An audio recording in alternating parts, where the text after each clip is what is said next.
Commander Jake Morrison pressed his face against the cold glass of the observation deck. The stars looked the same as they had for the past 37 years. Cold, distant, and silent. He had been just a boy when the last message came from Earth. Now he was 43, with gray hair and tired eyes that had seen too many friends die defending these remote colonies. The coffee in his cup had gone cold hours ago, but Jake held on to it anyway. It gave his hand something to do while he watched the patrol ships make their slow circles around the asteroid belt. 3 small cruisers and a handful of fighters. That was all they had to protect 12 million people spread across 6 worlds. "Sir, you need to see this." Lieutenant Amy Collins burst through the door, her face pale and her hands shaking as she held a data pad. She was young, maybe 25, with blonde hair always pulled back in a tight bun. Jake had trained her himself when she first arrived at Sentinel Prime 3 years ago. "What is it, Collins?" Jake set down his cup and turned from the window. Amy's hands never shook. She had nerves of steel during pirate raids and asteroid storms. Whatever had rattled her must be serious. Long-range sensors picked up something coming from Sol direction. "Multiple contacts, sir. Big ones." Amy's voice cracked slightly. "The computer says they're human ships, but the energy readings don't match anything in our database." Jake felt his stomach drop. No one had heard from Earth or the core world since 2350. Every probe sent toward the inner systems had disappeared without a trace. Most people assumed humanity's home was gone, destroyed by war or plague or some cosmic disaster. The outer colonies had learned to survive on their own, scraping together resources and building what defenses they could. "Show me," Jake said, taking the datapad from Amy's trembling hands. The numbers on the screen made no sense. Hundreds of contacts, each one massive enough to dwarf the largest ships the colonies had ever built.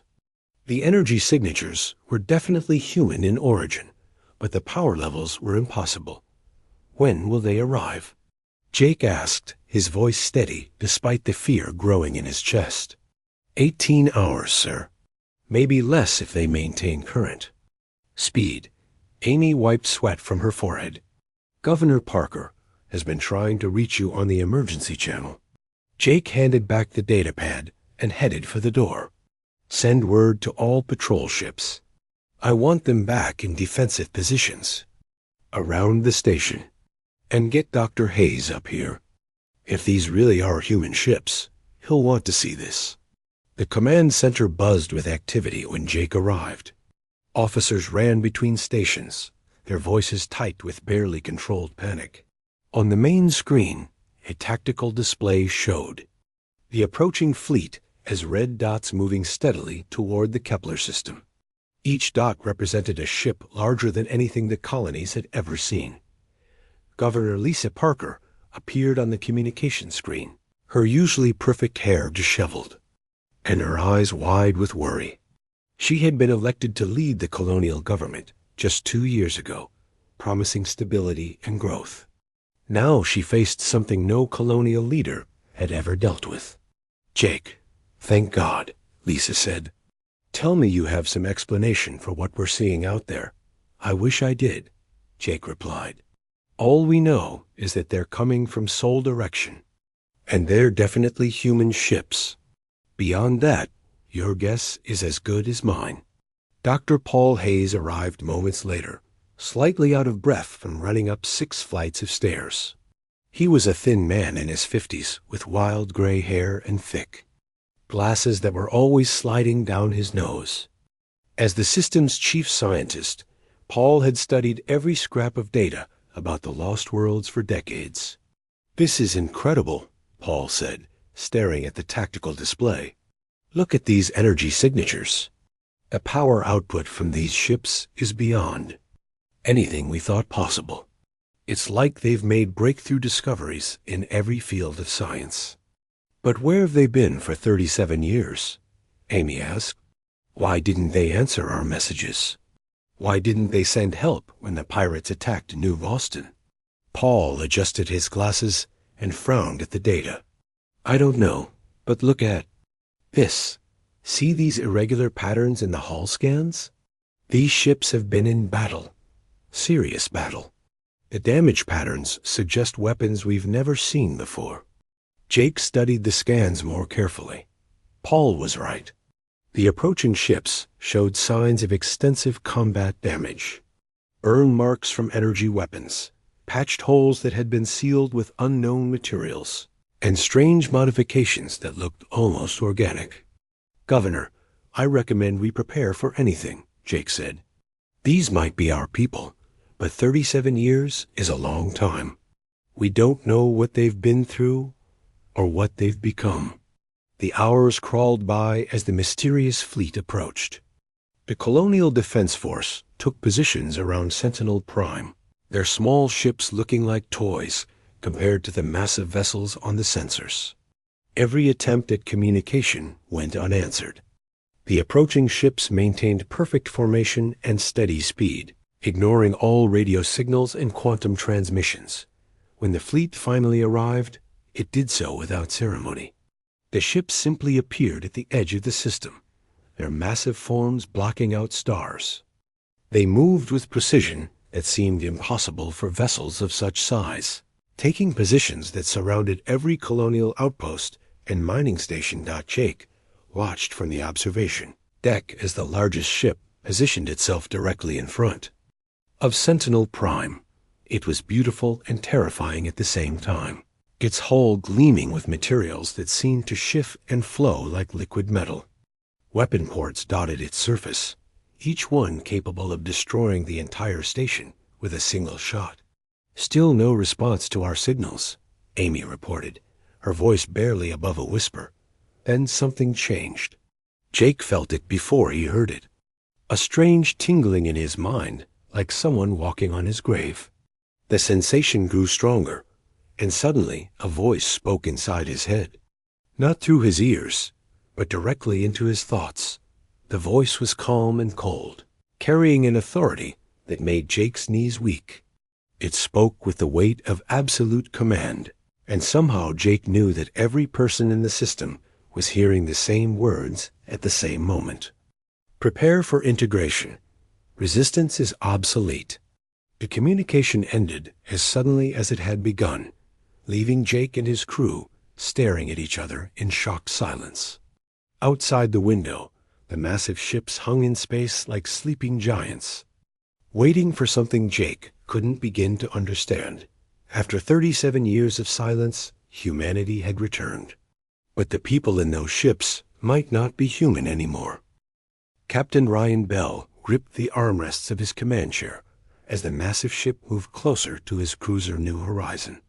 The vessel was 10 times larger than anything in the colonial fleet, its hull gleaming with that strange flowing metal that seemed alive.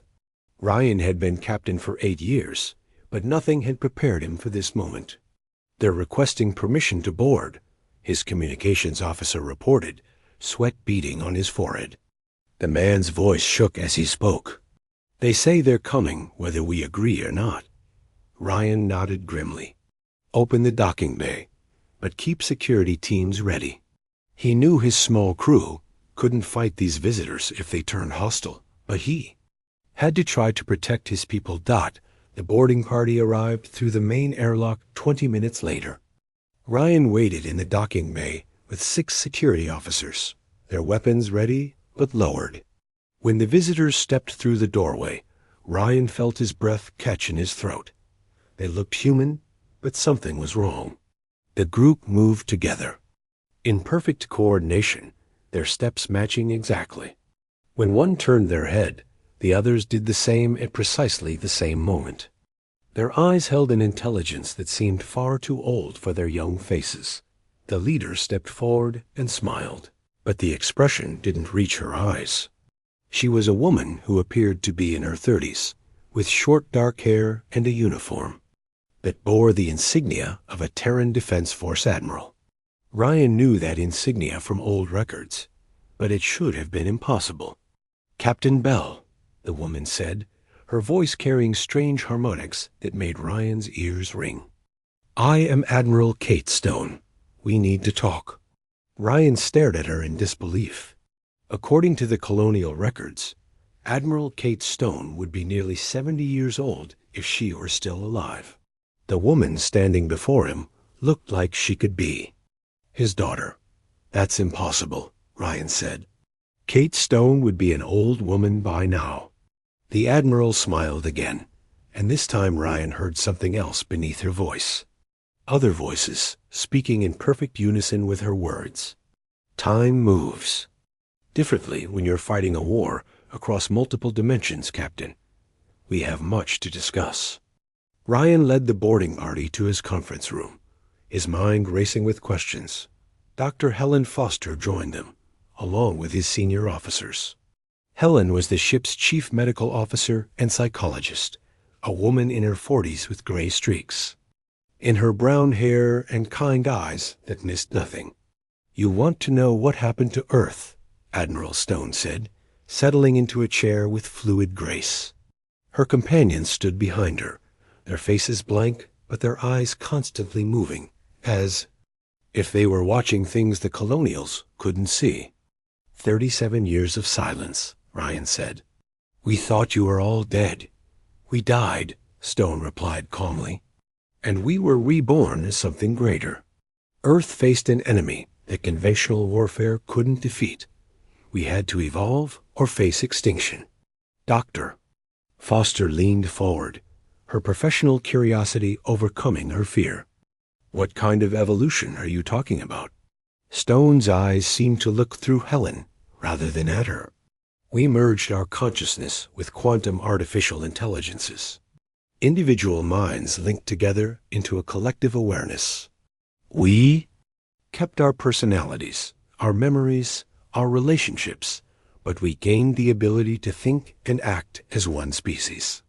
"That's not evolution," Ryan said angrily. "That's giving up everything that makes you human." "Is it?" Stone asked. "I still remember my childhood on Mars Colony. I remember my first day at the academy, my first command, the day I met my husband. I remember holding my daughter when she was born. All of that is still part of me, Captain. But now I also share the memories and knowledge of millions of other humans. I can coordinate fleet actions across dozens of star systems simultaneously. I can process information at speeds that would burn out an unmodified brain." Helen studied the Admiral's companions, noting their synchronized breathing and identical postures. "How many of you are there?" "All of us," Stone replied. "Every human on Earth and in the core worlds chose transformation. It was voluntary, but it was also necessary. The enemy we faced couldn't be fought by scattered individuals thinking only of themselves." Lieutenant Ben Carter, the ship's communications officer, had been quietly working at his station throughout the conversation. He was a young man, barely 25, with red hair and freckles that made him look even younger. Suddenly he looked up from his console, his face pale. "Admiral, I'm detecting quantum resonance patterns from your ships," Ben said. "My equipment is picking up some kind of network communication. It's like your entire fleet is sharing information." "Constantly." Stone nodded approvingly. "Your technical skills are impressive, Lieutenant." "Yes, we maintain constant communication through quantum entanglement. What you're detecting is just the surface layer. Would you like to experience it?" Before anyone could object, Stone reached out and touched Ben's forehead. The young man's eyes went wide and his body went rigid. For several seconds he stood, frozen, his mouth open in silent amazement. Then he stumbled backward, shaking his head violently. "What did you to him?" Helen demanded, rushing to check on Ben. "I gave him a glimpse of what we've become," Stone said simply. "Tell them what?" "You saw, Lieutenant." Ben's voice was barely a whisper. "I could hear them. All of them. Millions of minds thinking together, sharing knowledge instantly. I could see through the sensors of 100 different ships at once. I watched battles being fought in dimensions. I can't even name. He looked up at Stone with new understanding and fear. You're not human anymore. You're something else entirely. We're what humanity chose to become when faced with extinction, Stone replied. The enemy we fought doesn't think like us. It doesn't value individual life or freedom. It consumes entire civilizations, turning them into extensions of a single hungry intelligence. We had to become something it couldn't digest. Ryan felt a chill run down his spine. What enemy? What are you talking about?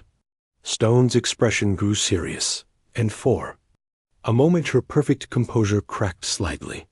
They call themselves many things, but we know them as the Devourers. They move between dimensions, consuming not just matter and energy, but consciousness itself. They turn everything they touch into parts of their collective mind. How is that different from what you've done? Helen asked. Because we chose it, Stone said firmly. And because we maintained our individual identities within the collective.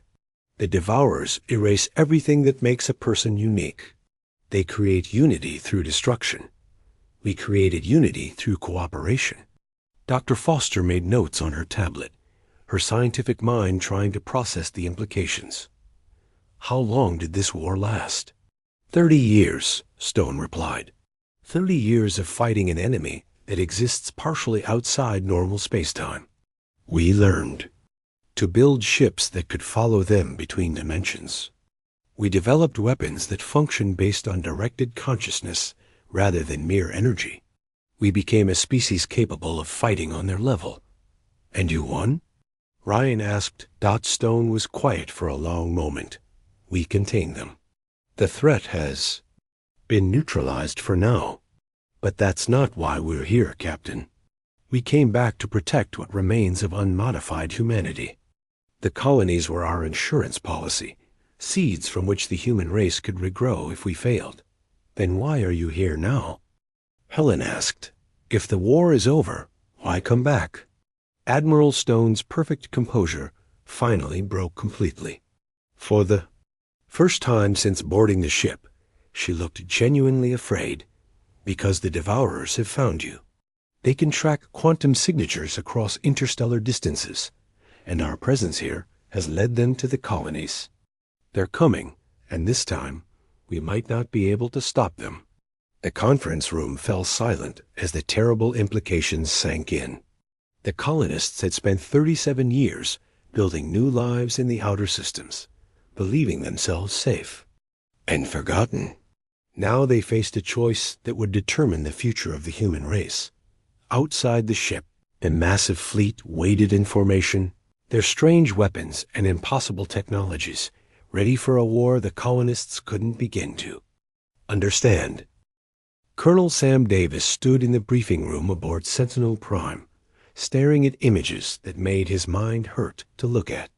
The pictures showed space itself twisted into impossible shapes, stars bent into spirals that defied physics, and emptiness that somehow looked hungry. These were surveillance photos from the war against the Devourers, and they made Sam's stomach turn. The enemy doesn't follow our rules, Admiral Stone explained to the assembled colonial leaders. Her voice remained calm, but Sam could see tension in her shoulders that hadn't been there during previous meetings. They exist in multiple dimensions at once. When they attack a system, they don't just destroy planets. They erase the very concept of those worlds from reality.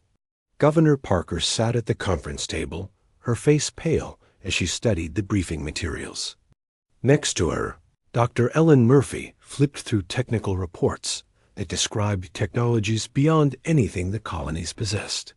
Ellen was the system's leading computer scientist, a woman in her 50s who had spent her career trying to understand artificial intelligence. These reports describe consciousness transfer on a massive scale, Ellen said, her voice shaking slightly. You didn't just link human minds with computers. You fundamentally altered what it means to be human.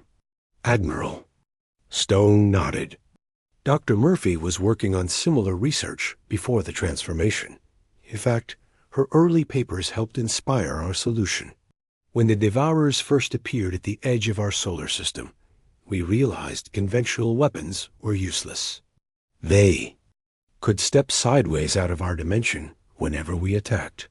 Sam had been a soldier for 20 years, fighting pirates and dealing with colonial disputes.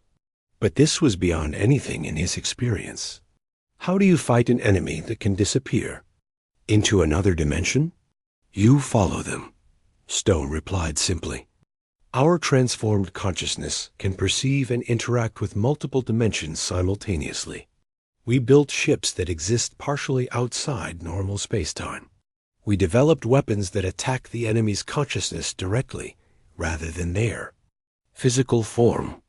Major Carla Ross had been examining the hull samples that the Earth fleet provided. She was the colony's chief engineer, a tough woman with grease-stained hands and a mind that could solve any technical problem. Now she looked confused and frightened. "These hull materials are impossible," Carla said, holding up a piece of metal. That seemed to shift color in the light. "They respond to thought patterns. They can repair themselves and adapt to different types of damage. It's like the ships are alive." "In a sense, they are," Stone admitted. "The boundary between organic and artificial, between living and mechanical, becomes meaningless when consciousness can be transferred and shared. Our ships learn from each battle, becoming more effective against specific enemies." Dr. Murphy leaned forward, her scientific curiosity overcoming her fear. The quantum processing power required for this kind of consciousness transfer would be enormous. How did you manage it without burning out human neural networks? Stone's expression grew distant, and Sam could see pain in her eyes. Not everyone survived the initial transformation. About 30% of the population couldn't handle the integration. Their minds simply couldn't adapt to sharing consciousness while maintaining individual identity. The room fell silent as the implications sank in. 2 billion people had died so that humanity could evolve enough to fight the Devourers. Sam felt sick thinking about the choice Earth had faced. But the alternative was extinction, Stone continued.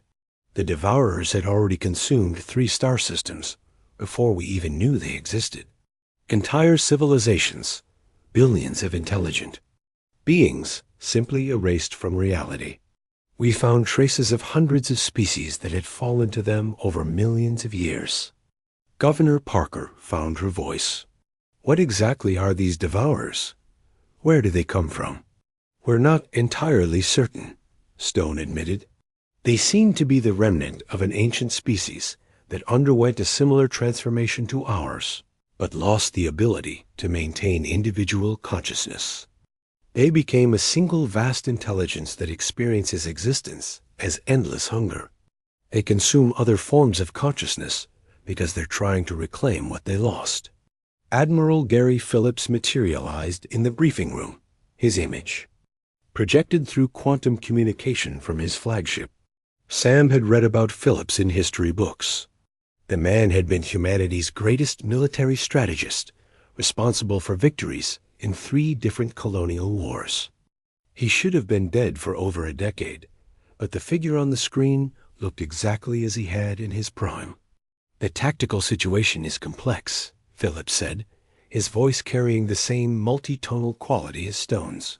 "The Devourers can track quantum signatures across interstellar distances. Our presence here has created a beacon they can follow. They're approximately 6 months away, moving through dimensions we can barely perceive." Sam studied the tactical displays Phillips had brought up. The approaching enemy didn't show up as ships or fleets, but as distortions in space-time itself. "How many of them are there?" "That's the wrong question," Phillips replied. "They're not individual beings in any sense we understand. Think of them as a single organism spread across multiple dimensions, with the ability to manifest in our reality wherever they choose. Fighting them is like trying to battle an ocean by shooting at individual waves." Major Ross was taking notes frantically, trying to understand the technical specifications of the enemy. If they can move between dimensions, how do you contain them? Quantum barriers, Stone explained. We learned to create fields that lock them into specific dimensional frequencies. It's like trapping them in a maze where all the exits lead back to the beginning. But maintaining those barriers requires constant energy input from our collective consciousness. Dr. Murphy looked up from her tablet, her face grim. And now that you're here, you can't maintain those barriers at full strength. Exactly, Stone confirmed. We had to make a choice. Maintain the prison and let the colonies face the devourers. Alone or come here to help and risk letting our greatest enemy escape containment. The weight of that decision hung heavy in the room. The transformed humans had risked everything to protect the colonies, possibly dooming both groups in the process. There's something else, Admiral Phillips said, his image flickering as quantum interference disrupted the communication. The Devourers have learned from their encounters with us. They've adapted their consciousness absorption techniques to work specifically against our collective awareness. Each battle has made them more dangerous. Sam felt fear growing in his chest. Are you saying they're getting stronger? We're saying they're evolving just as we did, Stone replied. The difference is that they've had millions of years to perfect their techniques. We've had 30 years to learn how to fight them. Governor Parker stood up, her politician's instincts finally kicking in. What are our options? Can we evacuate the colonies before they arrive? Running won't work, Phillips said bluntly. They can track quantum signatures across the entire galaxy. Once they've detected human consciousness, they'll follow it wherever it goes. The only way to stop them is to fight. Or, Stone added quietly, to give them what they want. The room erupted in confused voices as everyone tried to understand what she meant. Sam felt his blood turn cold as the implications became clear. You're talking about surrender, he said. I'm talking about transformation, Stone corrected. The colonies can choose to join the collective consciousness. It would give you the power to fight the Devourers effectively, but it would also mean giving up your individual existence as you know it. The briefing room fell silent as the colonial leaders realized they faced the same impossible choice that Earth had confronted 37 years ago. Evolution or extinction. Unity or death. Outside, the alien stars continued their ancient dance, unaware that the fate of human consciousness hung in the balance. The town hall on New Boston was packed with angry, frightened people. Governor Parker stood at the podium, looking out at 12,000 colonists who had gathered to hear about the choice that would determine their future. The air was thick, with tension and the smell of too many bodies in one space. We have 3 options, Parker said, her voice amplified through speakers that barely worked. We can flee deeper into unexplored space, hoping the Devourers lose our trail.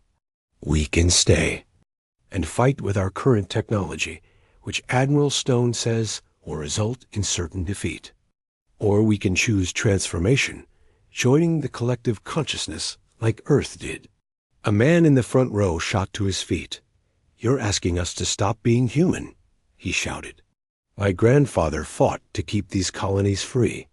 I won't give that up to become some kind of robot. Dr. Hayes had set up information stations around the hall, each one staffed by volunteers who tried to explain the science behind the transformation. Most people ignored the technical details and focused on the emotional impact. Families argued with each other, friends took opposite sides, and children asked questions their parents couldn't answer.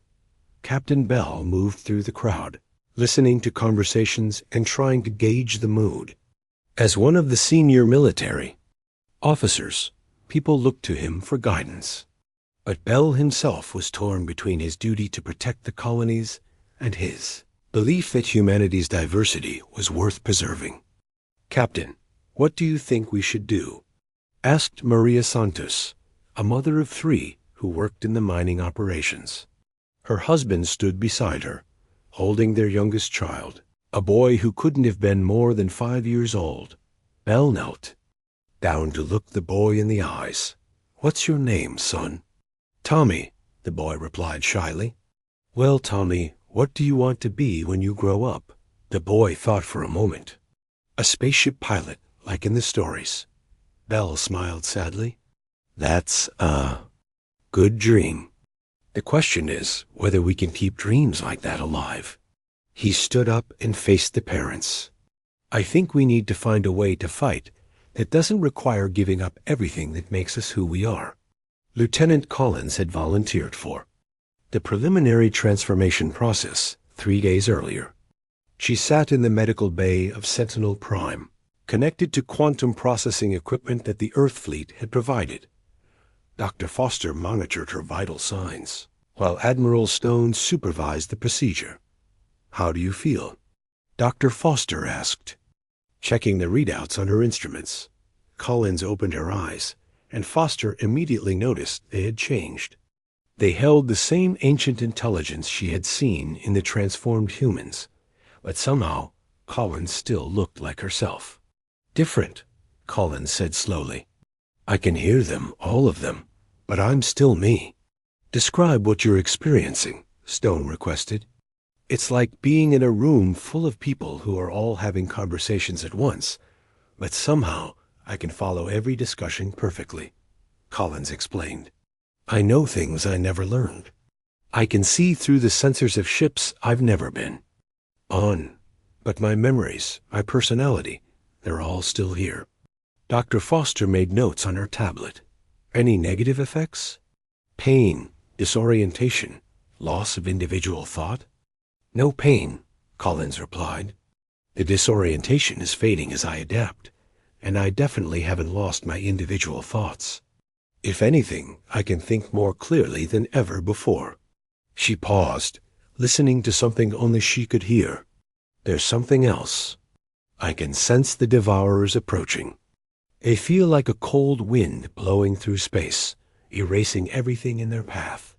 The debate raged for days across all 6 colonial worlds. Town halls, family meetings, and emergency sessions of the colonial government all wrestled with the same impossible decision. Time was running out, and the community was tearing itself apart. Dr. Murphy worked around the clock with a team of volunteers, trying to develop alternative solutions. They explored the possibility of selective transformation, where only some people would join the collective consciousness while others remained unchanged. The idea appealed to many colonists who wanted the benefits of both approaches. "We could create a hybrid society," Murphy explained to the Colonial Council. "Transformed humans would handle the advanced technology and military operations, while unchanged humans would maintain our cultural diversity and individual creativity. Both groups would work together." Captain Bell supported this approach and began organizing volunteer units. Men and women who were willing to undergo transformation for the good of the colonies stepped forward, knowing they would never be the same again. At the same time, he worked with unchanged personnel to develop new tactics that could support the transformed defenders. The first sign of the approaching devourers appeared as equipment malfunctions throughout the colonial systems. Computers began displaying impossible equations, showing mathematical formulas that described consciousness as a physical quantity that could be measured and manipulated. Communication systems picked up signals from empty space, broadcasting thoughts and memories that belonged to no living person. Lieutenant Carter was monitoring the long-range sensors when the readings began to change. Space itself seemed to be bending around something massive approaching from the outer system. The distortion was subtle at first, just small variations in the background radiation of space. But as hours passed, the effect grew stronger. "It's like reality is being rewritten," Carter reported to Captain Bell. "The laws of physics are becoming suggestions rather than rules. Whatever's coming, it's changing the fundamental nature of space-time around it. Some colonists reported disturbing dreams filled with alien thoughts and an overwhelming sense of hunger. Children woke up crying about voices in their heads that whispered promises of unity and peace through absorption. The psychological effects grew stronger each day, affecting even people who had been firmly opposed to transformation. Admiral Stone called an emergency meeting with the colonial leadership. Her usual calm demeanor showed cracks of genuine concern. "The preliminary effects are stronger than we expected," she admitted. "The Devourers have grown more powerful since our last encounter. They're already beginning to influence consciousness in this system." "How long do we have?" Governor Parker asked. "Days, not weeks," Stone replied. "And the closer they get, the harder it will be for unchanged humans to resist their influence. The hunger they radiate affects all conscious beings.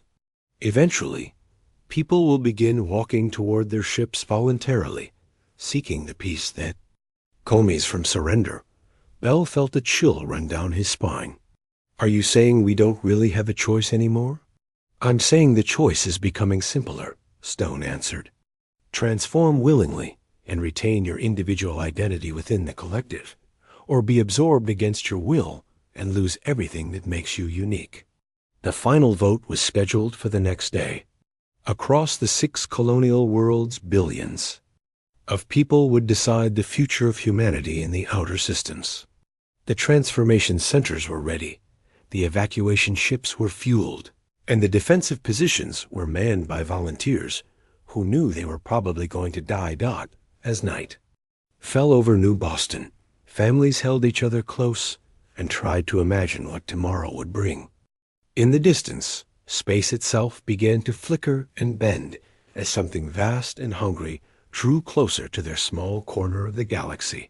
The Whispers had become warships, but now those warships faced an enemy that fed on the very essence of what made them human. The final battle for consciousness itself was about to begin. The Devourers arrived like a storm made of darkness and hunger.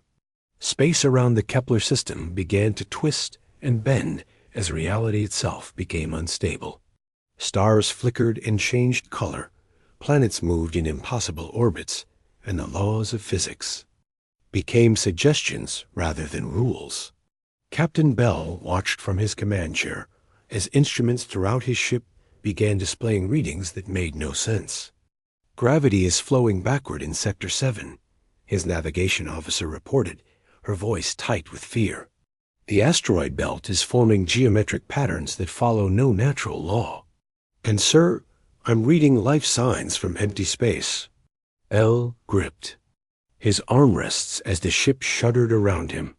Half his crew had chosen transformation in the final hours before the enemy arrived. They sat at their stations with the same calm expression as Admiral Stone's people, their consciousness linked to the collective network that now spanned both the Earth fleet and the colonial volunteers. Lieutenant Collins turned from her station, her transformed eyes glowing with inner light. "Captain, I can see them now. They're not ships or creatures in any sense we understand. They're holes in reality itself, spaces where consciousness has been consumed and turned into something else." The battle began without warning or ceremony. The Earth fleet opened fire with weapons that existed partially outside normal spacetime, their energy beams bending through dimensions to strike targets that couldn't be seen with ordinary sensors. The Devourers responded by simply existing more fully in local reality, their presence causing matter to reorganize itself into impossible shapes. Admiral Stone coordinated the defense from dozens of ships simultaneously, her consciousness present everywhere at once while maintaining strategic oversight of the entire engagement. The transformed colonists became living processors for the fleet's reality-altering weapons, their minds serving as quantum computers that calculated probability matrices across multiple dimensions. "The enemy is adapting faster than we expected." Stone's voice echoed through Bell's thoughts. Speaking directly to his mind through the communication link Collins had established. They've learned from our previous encounters. Our standard tactics are becoming less effective with each exchange. Dr. Foster, working from the medical bay that had been converted into a research station, made a discovery that changed everything. She had been studying the quantum patterns of the devourer consciousness, trying to understand how they absorb other forms of awareness. What she found was both terrifying and heartbreaking. "They're not invaders," Foster announced over the command network. "They're refugees. The quantum signature analysis shows they're the remnants of a species that underwent consciousness merger millions of years ago, but something went wrong. They lost the ability to maintain individual identity within their collective." Bell felt the ship shake as reality warped around them. Through the view screen, he could see space itself bleeding colors that had no names, while his transformed crew members worked to keep the vessel operational in an environment where physics no longer applied consistently. "If they're refugees, why are they attacking us?" Bell asked. Collins answered, her voice carrying harmonics from the collective consciousness. "Because they're trying to reclaim what they lost. They consume other forms of consciousness, hoping to rediscover individual thought within collective awareness. They've been searching for millions of years, driven by a loneliness so profound it's become a force of nature." Major Ross led a team of volunteers into direct mental contact with the devourer consciousness, using technology that the Earth fleet had developed for deep reconnaissance. The risk was enormous. Direct contact with the enemy could result in immediate absorption and the loss of everything that made them human. "I'm establishing a communication link," Ross reported as her team connected their minds to the alien network. "The hunger they feel isn't just for sustenance. It's for companionship, for the diversity of thought they lost when their species achieved perfect unity." The breakthrough came when Ross and her team offered the devourers something they hadn't experienced in millions of years: the sensation of individual consciousness existing within collective awareness. The transformed humans showed them how it was possible to maintain personal identity while sharing knowledge and purpose with others. The response was immediate and overwhelming. The devourers' assault stopped as their vast intelligence focused on the possibility that Ross was presenting. For the first time in eons, they experienced the joy of separate thoughts choosing to work together. Rather than being forced into unity, Bell watched in amazement as the distortions in space began to stabilize. The impossible colors faded back to normal starlight, and his instruments started providing readings that made sense again.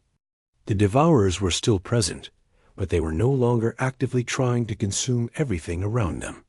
"They want to learn," Collins reported, her consciousness touching the edge of the alien network.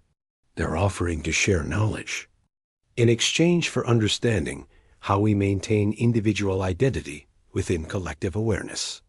The final resolution came not through victory or defeat, but through a recognition that both species had faced the same fundamental challenge. How do you unite conscious beings without destroying what makes them unique? Humanity had found one answer, and now they were sharing it with beings who had been searching for another solution for millions of years. Dr. Murphy worked with both the collective consciousness and the devourers to establish a permanent communication network. The aliens' shared knowledge accumulated across cosmic ages, including the locations of other species facing similar evolutionary pressures. In return, they learned to experience the diversity of individual thought within unified purpose. The transformation of the colonial systems was gradual and voluntary. Those who chose to join the collective consciousness found that they could maintain their personal relationships and individual interests while gaining access to knowledge and abilities beyond anything they had imagined.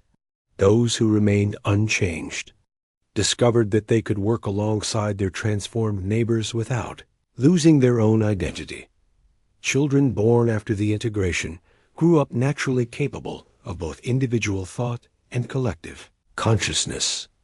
They played games that spanned multiple dimensions while their parents, both transformed and unchanged, worked together to build a future that honored their human heritage and their evolved potential.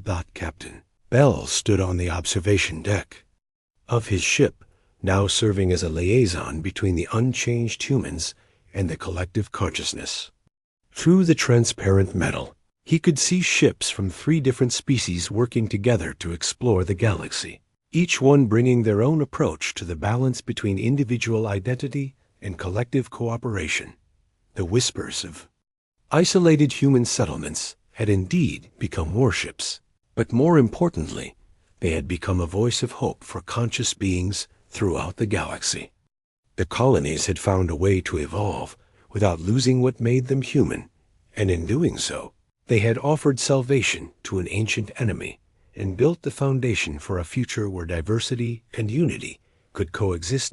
In the distance, new stars beckoned with the promise of undiscovered worlds and civilizations that might face the same choices humanity had confronted. The fleet stood ready to offer guidance rather than conquest, understanding rather than force, and the hard-won wisdom. That strength comes not from perfect unity, but from conscious beings choosing to work together while remaining true to themselves.